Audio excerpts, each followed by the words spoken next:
जी तो आज की इस वीडियो में हम लोग बिहार मद्य निषेध के लिए सामान्य ज्ञान की प्रैक्टिस सेट को लेकर आए हुए हैं। यदि आप मेरे चैनल पर नए हो तो मेरे चैनल को सब्सक्राइब करें तथा बेल आइकन को प्रेस कर दिए ताकि सारे मेरे वीडियो का नोटिफिकेशन सबसे पहले आप तक पहुंचे।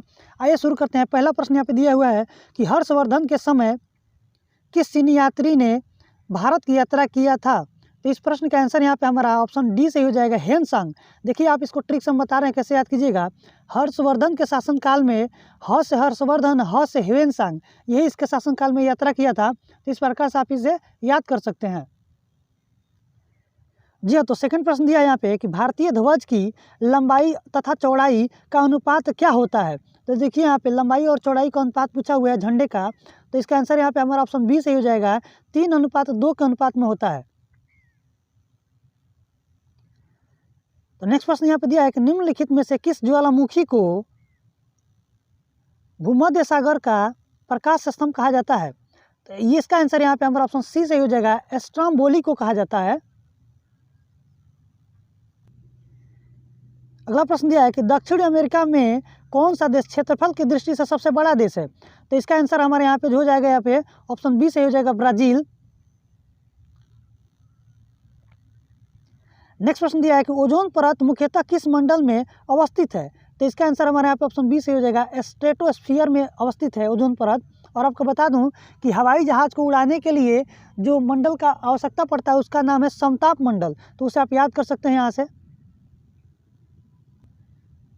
जो तो प्रश्न यहाँ पे दिया हुआ है कि गोवा की राजधानी पणजी निम्नलिखित में से किस नदी के किनारे अवस्थित है। गोवा की जो राजधानी है पणजी, वो बताना है आपको कि किस नदी के किनारे स्थित है। तो ऑप्शन यहाँ पे सी से हो जाएगा, मांडवी नदी के किनारे स्थित है। जी हाँ, तो अगला प्रश्न यहाँ पे दिया है कि हजरत मोहम्मद साहब का जन्म कब हुआ था। तो इसका आंसर यहाँ पे 570 ईस्वी हो जाएगा। ऑप्शन यहाँ पे ए सही हो जाएगा इस प्रश्न के लिए। नेक्स्ट प्रश्न दिया है कि दिल्ली में अशोक के स्तंभ को खोजने का श्रेय किससे दिया जाता है।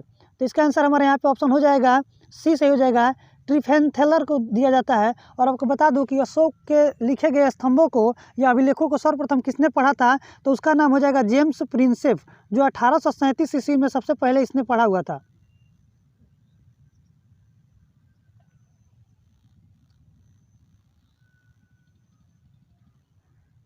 जी तो यहाँ पे प्रश्न दिया हुआ है कि भारत के संसदीय प्रणाली किस देश के संविधान पर आधारित है। तो देखिए इसके लिए यहाँ पे 4 ऑप्शन आपको दिया हुआ है कि ब्रिटेन, ऑस्ट्रेलिया, कनाडा और दक्षिण अफ्रीका। तो इसका आंसर हो जाएगा ब्रिटेन के देश पे आधारित है इसका।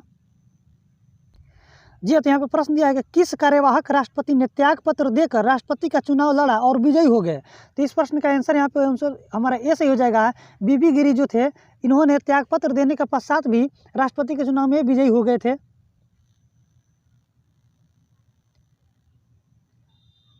ठीक है, प्रश्न दिया है कि राष्ट्रपति राज्यसभा के कितने सदस्यों को मनोनीत कर सकता है। तो इसका आंसर हमारा 12 सही हो जाएगा, जो कि ऑप्शन यहाँ पे डी में दिया हुआ है। अगला प्रश्न दिया है कि निम्न में से किस समिति का पदेन अध्यक्ष लोकसभा का अध्यक्ष होता है। तो इसका आंसर हमारा सी से हो जाएगा, नियम समिति का जो अध्यक्ष होता है वो लोकसभा का पदेन अध्यक्ष होता है, उसी को बनाया जाता है। जी तो अगला प्रश्न यहाँ पे दिया हुआ है कि विद्युत बल्ब का फिलामेंट किस धातु का बना होता है। तो इसका आंसर टंगस्टन, ऑप्शन सी से हो जाएगा, टंगस्टन का बना होता है।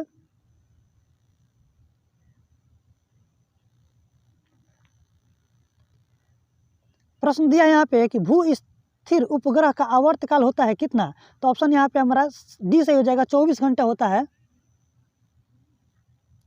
जी तो यहाँ पे प्रश्न दिया है कि पटाखों व बारूदों में लाल रंग का कारण क्या होता है। लाल रंग क्यों दिखते हैं, जब पटाखे को हम लोग फोड़ते हैं तो उसमें लाल रंग क्यों दिखाई देता है। तो इसका आंसर हमारे यहाँ पे ऑप्शन सी से हो जाएगा, स्ट्रांसियम के कारण दिखाई देता है वो। प्रश्न दिया है कि फ्रियान का रासायनिक नाम क्या है। तो फ्रियान का रासायनिक नाम जो है क्लोरोफ्लोरोकार्बन है। ऑप्शन यहाँ पे ए सही हो जाएगा। और आपको बता दूं ये फ्रियान जो होता है ये फ्रीज में प्रशीतक के रूप में यूज किया जाता है। जी तो अगला प्रश्न दिया है कि किसी तत्व के परमाणु की दूसरी कक्षा में इलेक्ट्रॉनों की संख्या अधिकतम कितनी हो सकती है। तो इसका आंसर यहाँ पे हमारा ऑप्शन ए सही हो जाएगा, 8 हो सकती हैं। आपको बता दूं कैसे, देखिए आप किसी भी तत्व के इलेक्ट्रॉनिक विन्यास को उसके सेलों को खंड करते हैं तो आपको लिखना होता है KLM के रूप में लिखते हैं आप। तो पहला कक्ष में 2 गो इलेक्ट्रॉन, दूसरा कक्ष में 8 गो इलेक्ट्रॉन, तीसरा कक्ष में 18 गो और चौथा कक्ष में 32 गो। इस तरह से चलता है इसका सीरीज।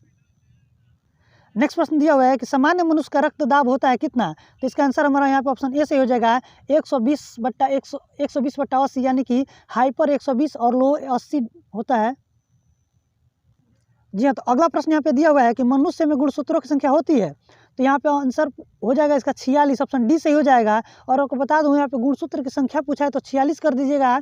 अगर यहीं पे आपको पूछा होता गुणसूत्रों के कितने जोड़े होते हैं तो 23 जोड़े आपको टिक करने होते हैं। जी हाँ, तो अगला प्रश्न यहाँ पे पूछा है कि कौन सा विटामिन जल में घुलनशील है? तो इस प्रश्न का आंसर यहाँ पे हो जाएगा ऑप्शन बी सही हो जाएगा।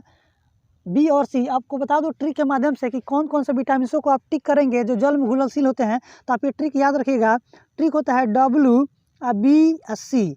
W से हो जाएगा वाटर, यानी कि जल में घुलनशील जो विटामिन है उसका नाम है बी और सी, यानी कि बी कॉम्प्लेक्स और सी विटामिन जो होता है यही मात्र केवल जल में घुलनशील होते हैं। बाकी के बचे विटामिन जो होते हैं ए, डी, के, ई, ये सारे के सारे वसा में घुलनशील विटामिन होते हैं।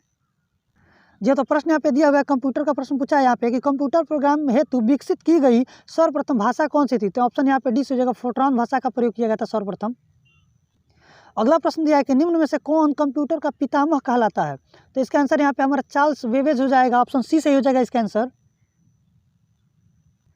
जी तो अगला प्रश्न यहाँ पे दिया है कि आर्थिक दृष्टि से पिछड़े देश की विशेषता नहीं होती है। तो इसका आंसर हमारे यहाँ पे ऑप्शन डी से हो जाएगा, प्राथमिक क्षेत्र में निम्न श्रम के अनुपात। बाकी यहाँ पे तीनों जो ऑप्शन ये दिया हुआ है ये सब के सब किसी भी आर्थिक दृष्टि से पिछड़े देश की विशेषताओं के कारण होते हैं। जी तो प्रश्न यहाँ पे दिया है कि भारत में बेरोजगारी का मुख्य स्वरूप है। तो इसके लिए 4 ऑप्शन दिया है। इसका आंसर यहाँ पे लेकिन हो जाएगा ऑप्शन बी से हो जाएगा, संरचनात्मक बेरोजगारी यहाँ का मुख्य स्वरूप है। जी तो प्रश्न यहाँ पे दिया है कि नाबार्ड क्या है? तो नाबार्ड एक प्रकार का यहाँ पे बैंक है, ऑप्शन ए से हो जाएगा। आपको बता दूं कि नाबार्ड की स्थापना कब हुआ था? तो डेट आप याद रखिएगा 1982 में इसका स्थापना हुआ था। प्रश्न यहाँ पे दिया हुआ है कि दक्षिण भारत का कौन सा भाषा सर्वाधिक प्राचीन है? सर्वाधिक प्राचीन भाषा का नाम पूछा आपसे, तो इसका आंसर यहाँ पे हो जाएगा हमारा तमिल, ऑप्शन डी से हो जाएगा इस प्रश्न का आंसर। जी तो यहाँ पर प्रश्न दिया हुआ है कि निम्न में से कौन सी नृत्य शैली देवदासी नृत्य शैली परंपरा की विरासत नहीं है? तो इसका आंसर हमारे यहाँ पे ऑप्शन जो है ऑप्शन ए सही हो जाएगा, मणिपुरी।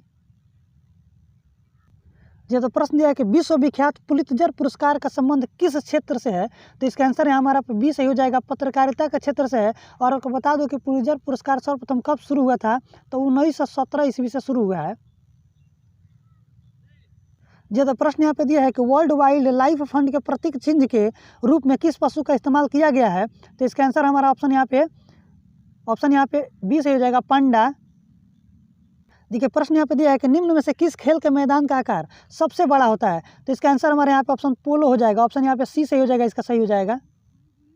जी तो अगला प्रश्न दिया है कि वनडे मैच में कप्तान के रूप में भारत की ओर से सबसे ज़्यादा रन बनाने का रिकॉर्ड किस बल्लेबाज का है? तो इसका आंसर यहाँ पे ऑप्शन ए से हो जाएगा, महेंद्र सिंह धोनी का नाम आता है इसमें। जी तो नेक्स्ट प्रश्न यहाँ पे दिया है कि महासभा का नियमित सत्र हर वर्ष किस माह से शुरू होता है? तो इसका आंसर यहाँ पे ऑप्शन हमारा बी से हो जाएगा, सितंबर माह से शुरू होता है। जी तो अगला प्रश्न दिया है कि भारत का पहला परमाणु अनुसंधान रिएक्टर कौन सा है? तो ऑप्शन इसका यहाँ पे अप्सरा बी सही हो जाएगा, अप्सरा जो है पहला परमाणु अनुसंधान रिएक्टर है। जी तो अगला प्रश्न दिया है कि गांधी जी ने व्यक्तिगत सत्याग्रह के लिए प्रथम सत्याग्रही किसे चुना? तो इसका आंसर हमारे यहाँ पे ऑप्शन सी सही हो जाएगा, विनोबा भावे को चुना गया था। जी तो अगला प्रश्न यहाँ पे दिया है कि दमा रोग के उपचार के लिए किस अक्रिय गैस का उपयोग किया जाता है? तो इसका आंसर हमारे यहाँ पे ऑप्शन बी सही हो जाएगा, हीलियम गैस का उपयोग किया जाता है। जी तो नेक्स्ट प्रश्न यहाँ पे भारत के लिए संविधान बनाने वाली संविधान सभा किस वर्ष स्थापित की गई थी? तो इसका आंसर यहाँ पे 1946, यानी कि सी ऑप्शन सही हो जाएगा इस प्रश्न का। जी तो नेक्स्ट प्रश्न यहाँ पे दिया है कुकी किस राज्य से संबंधित है? तो कुकी जो है वो यहाँ पे मणिपुर राज्य से संबंधित है, ऑप्शन यहाँ पे सी सही हो जाएगा। जी तो नेक्स्ट प्रश्न दिया है कि अभिज्ञान शकुंतलम का रचयिता कौन है? तो ऑप्शन यहाँ पे ए सही हो जाएगा, कालिदास। नेक्स्ट प्रश्न दिया है कि निम्न में से कौन सा प्राश्रयी पौधा है? तो प्राश्रयी पौधा जो होता है वो मशरूम होता है, ऑप्शन यहाँ पे सी सही हो जाएगा। अगला प्रश्न दिया है अन्नामलाई वन्य प्राणी अभ्यारण्य किस राज्य में स्थित है? तो इसका आंसर यहाँ पे ऑप्शन ए से हो जाएगा, तमिलनाडु में स्थित है। नेक्स्ट प्रश्न दिया है कि पृथ्वी कब सूर्य से न्यूनतम दूरी पर होती है, तो इसका आंसर यहाँ पे 3 जनवरी ऑप्शन बी सही हो जाएगा। अगर ये आपसे पूछा होता कि पृथ्वी सूर्य से अधिकतम दूरी पर कब होती है, तो तब इसका आंसर 4 जुलाई हो जाता। जी, तो अगला प्रश्न यहाँ पे दिया हुआ है कि स्प्रिंग वाली घड़ी में कौन सी ऊर्जा होती है, तो इसका आंसर यहाँ पे हो जाएगा पोटेंशियल एनर्जी, यानी कि ऑप्शन सी सही हो जाएगा, स्थैतिक ऊर्जा। जी, तो आज का आखिरी प्रश्न यहाँ पे दिया है कि भारत में सबसे बड़ा पशु मेला कहाँ पर लगता है, तो इसका आंसर यहाँ पे ऑप्शन ए सही हो जाएगा, जो कि हाल ही में सोनपुर में मेला लगा हुआ है। और इस मेला का उद्घाटन करने के लिए मुख्य अतिथि के रूप में तेजस्वी यादव को आमंत्रित किया गया था।